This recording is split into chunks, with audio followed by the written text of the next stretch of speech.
Hi friends, so this is my calendar from last year and I need to update it for the new year. And these printable blank calendars are in my Etsy shop with the tutorial on how to make this, the digital tutorial.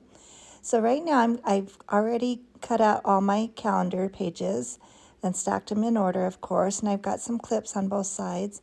And I'm using Tombow liquid paper glue, and then I'm spreading it on the top of the pages, making sure every page is touched with glue. And I'm putting another clip right in the middle there just to hold it all together and straight.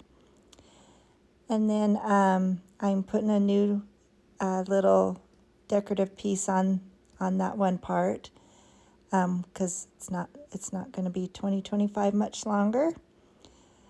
And so I'm just going to peel that off. I mean, it just, I glued it on pretty good, but it comes off fairly easy. And I'm just using the one that says it's going to be a great month. So I'm just kind of peeling that off. Kind of a messy look, but when you get it off, and I don't even get it all off, I just get the thicker parts off. And then I glue this right over the top, and you just can't even tell, I don't think. And so, but anyway, I used the black and white buffalo check paper from Hobby Lobby, and I put it on an adhesive 4x6 magnetic piece.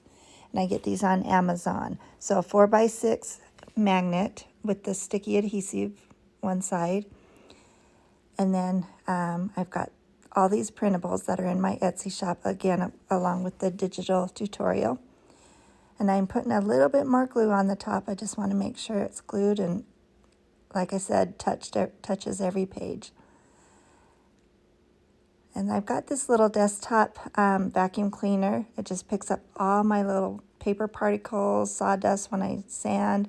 It's awesome.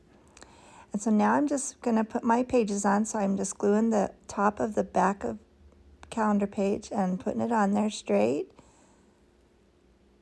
And that is it. And it's ready to go back on my fridge. Thanks for watching. You have a whimsical day.